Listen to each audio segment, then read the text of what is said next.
ഈശോ മിശിഹായ്ക്ക് സ്തുതിയായിരിക്കട്ടെ.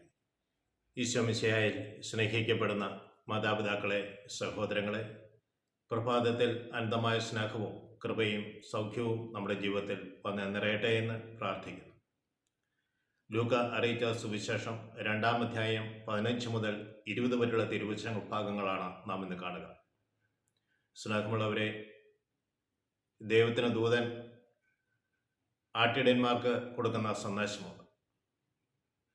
ആ സന്ദേശം അവർ സ്വീകരിച്ച് ദൂതൻ അവരിൽ നിന്ന് അപ്രത്യക്ഷനായപ്പോൾ അവർ പറഞ്ഞു, നമ്മളോട് കർത്താവ് പറഞ്ഞ കാര്യങ്ങൾ നമുക്ക് പോയി കാണാം. അവർ തിടുക്കത്തിൽ ബെത്ലഹേമിലേക്ക് യാത്രയായി. അവർ ബെത്ലഹേമിലെ കാലിത്തൊഴുത്തിൽ മറിയത്തിനെയും ജോസഫിനെയും പുൽത്തൊട്ടിയിൽ കിടക്കുന്ന ഉണ്ണിയേശുവിനെ കണ്ടു. അവർ തിരിച്ചുപോയി തൻ്റെ കൂടെയുള്ള ആട്ടിടയന്മാരെ അവർ ഈ സദ്വാർത്ത അറിയിച്ചു. അത് കേട്ടവരെല്ലാവരും അത്ഭുതപ്പെട്ടു.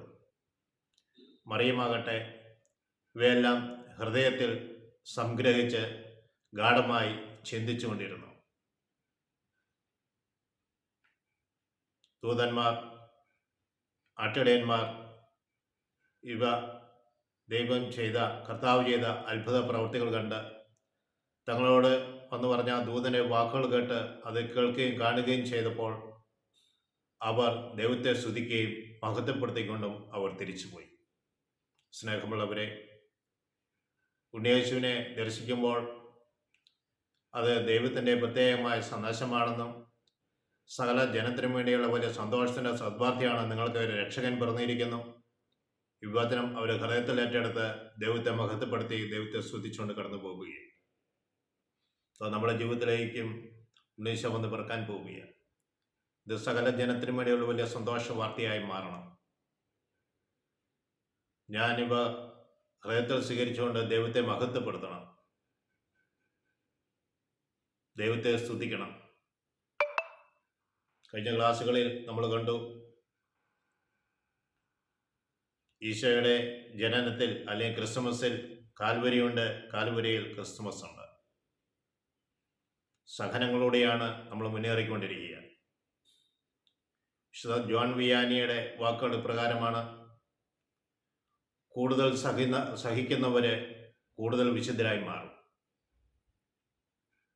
മറിയത്തിൻ്റെ സഹനങ്ങളെല്ലാം നമ്മൾക്ക് കാണാവുന്നതാണ്. സ്നേഹമുള്ള ദൈവമേ, ഞങ്ങൾ കേൾക്കുന്ന വചനങ്ങൾ ഞങ്ങളുടെ ഹൃദയത്തിൽ ആഴത്തിൽ പതിക്കുവാൻ ഉള്ള കൃപ നൽകണമെന്ന് പ്രാർത്ഥിക്കുന്നു.